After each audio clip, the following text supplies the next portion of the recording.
Question. Be honest. Do you know every function that's on your radio, and do you know how to use it? Because if you're like me, that answer is definitely no.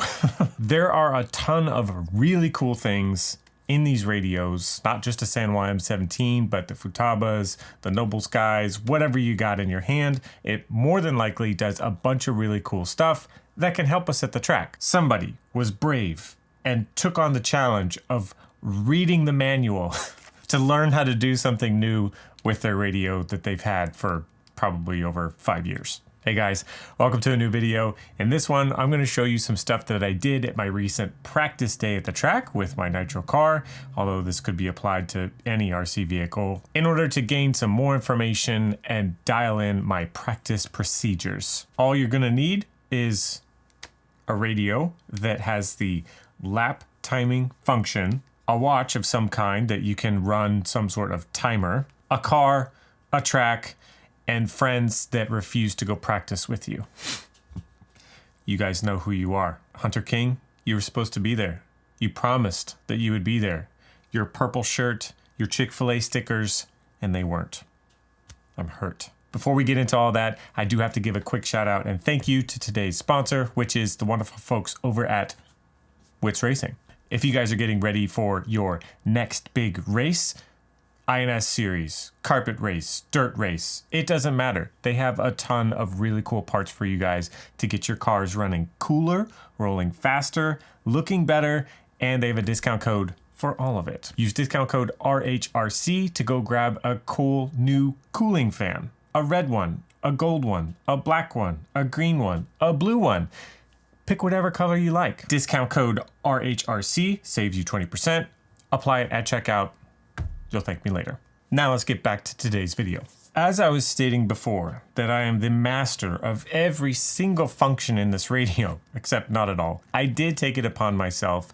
One day while I was cruising through the menus, I saw the lap timing feature and I said, you know, there are a handful of occasions that happen often enough that would be handy. So I'm going to learn how to use this, test it out, and see if it works. So I do have some track practice footage that we will get to in a minute. I'm just going to do a quick bench demo for you guys to give you some context, let you know what's going on, and then we'll see it in action. Jumping into this mysterious menu feature known as the timer in our M17, let's take a look at how this thing works. When you jump in here, the first thing that you can see is kind of like a master clock up at the top. Your goal time is defaulted to 5 minutes, at least it is on my radio. It should be on yours, might be otherwise. This really wouldn't change if you were doing something with 10 scale. Pretty much you're gonna run 5 minutes no matter what. But you could change that if you were running nitro. Let's say you were trying to see if you could run 7 minutes, 8 minutes, 9 minutes, etc. You could change that so that the master clock would count down and then it gives you an audible note when that finishes. Now, this kind of high-level screen isn't going to show you all the individual lap times as we count through them. We'll have to scroll over to see those lap times, and I'll show you in a second. Now, to set this up, it's pretty easy. I forget what button this was called, but it's going to be the one right next to where your thumb rests on the radio. By default, this is set up so that once you set the timer to start, or the timing system to start, the next time you give it a trigger input, it will begin. So you'll see in a minute how I did this at the track, but it's pretty simple. Once everything is primed and ready to go, you basically give yourself a standing grid start and then begin. I like to pick a spot on the track where I'm doing the least amount of radio inputs so that I can kind of mentally relax enough to remember to hit the timer every time I go by. So let's kind of demo what that looks like. To prime the system, we are going to press and hold down, and then we will hear a beep to indicate that it's ready to begin. Double beep, now we're ready. The next time I pull the trigger, you'll see that the timing system will begin. Next time I come by on the straightaway, theoretically, we're going to press that button. It might be a little bit hard to hear on the driver's stand, but this is audible enough in a semi-quiet environment that you can hear to indicate that you did press that when you went by. give ourselves another theoretical lap here. We'll just do a couple more so that way we can see some data here on the screen in just a moment.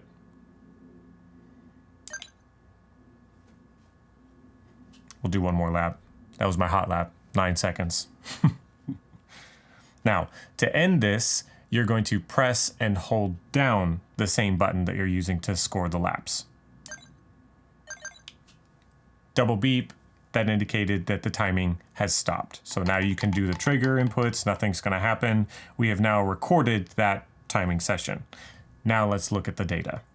In that top level navigation, once you scroll to the last page, it's the fourth square on the right, now we can scroll through our laps and we can see what we did. So our total time for this amazing TQ of a session here in our hobby room was 49 seconds.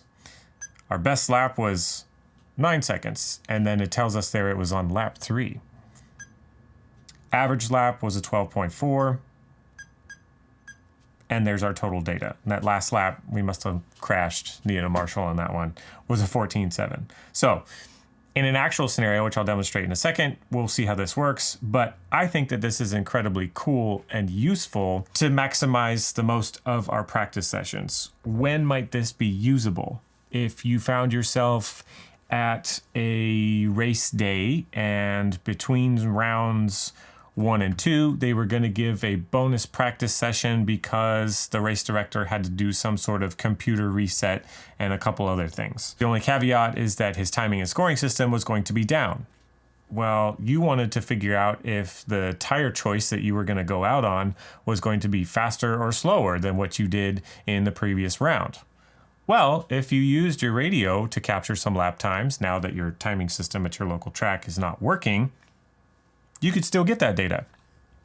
Obviously, our finger being pressed at the exact same moment is probably going to vary by maybe 1/10 of a second or so, but you can get some generalized average data to see if your decisions for the next round are going to be good. Then I want to show you in today's video that I am going to use this to see what my fuel window could theoretically be in a race situation.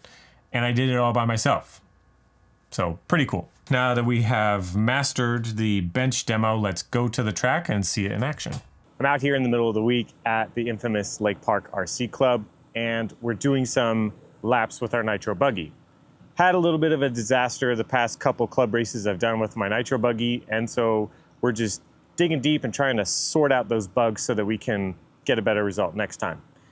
Really excited because in my head, I wanted to test the runtime limit of my current tune, engine, fuel, blah, blah, blah, to see what my fuel window would be, because honestly, I've never tested it. I always kind of get the engine close-ish, and then I have no idea how long it runs. So today, I'm gonna be using this thing, Sanwa M17, with its lap timer function, mixed with my, I don't know if you can see it, Apple Watch. Between these two things, I'm going to get some close-ish average lap times for my run, and then my timer on my Apple Watch is going to run until my engine runs out of gas. So let's just see if any of this works, because I'm all by myself and I have no idea. So here we go. Putting a fresh charge on the nitro buggy, we'll load up all of our nitro goodies, and then we'll head out to the track.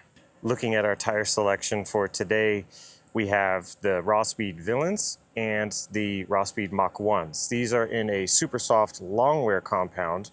These are just in a super soft compound. So slightly bigger lug pattern. It's going to be very forgiving, not as edgy. It's really good and when the track is very blown out.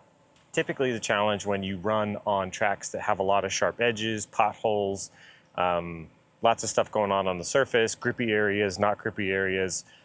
When you have a tire that's like a Mach 1, like a reflex style tire, it can kind of grab stuff when you don't want it to, and the car can get upset. Perhaps if you have enough talent, you can make them work. I typically like to go with the tire that's going to give me consistency and not grab all those weird edges. So just a practice day. We're not trying to set TQ here today, so we'll go with the big lugs and get some consistency.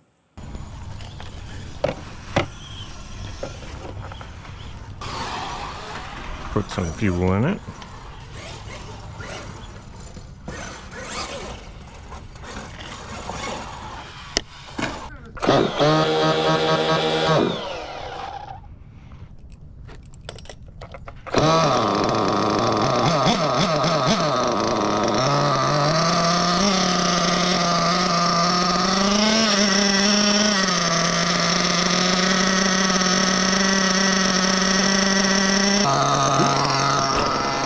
Throw it down. Do a quick warm-up. Make sure everything sounds good on the engine, and then we'll go.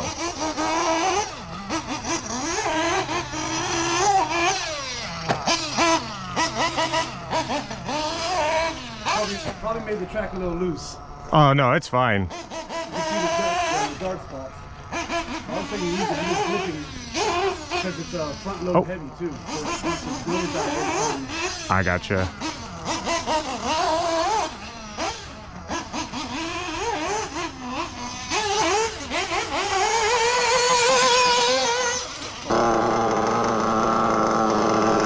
Top end's a little fat.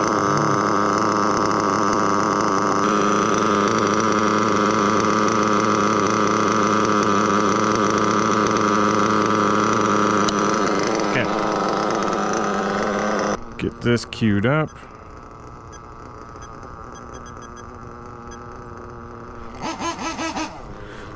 Get my timer set up. Okay, let's do this. Press and hold the SW1. Now the next throttle input will start and go.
So let's take a look at what the M17 captured here.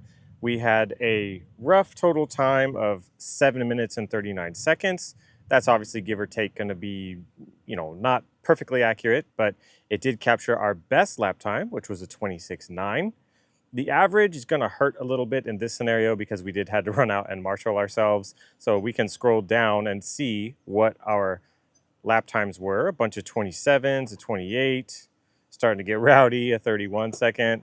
And then we had that 49-second lap time there. So that's definitely when we had to run out and marshal the car.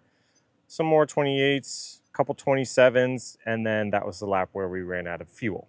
So I thought that you guys would find this useful. Maybe you guys already knew how to do it. Maybe you even have a better way of doing it. If so, leave a comment down below and let me know how you use these super cool features in our high-tech fancy radios. If there's anything else that you guys have thought that's cool or interesting, or maybe you just don't understand, let me know down in the comment below. Maybe I'll make it a future video. That's going to be it for this one. Thanks you guys so much for watching, and hopefully I'll catch you at the track next time. Peace. Way faster than Hunter King. My radio proves it. Way faster.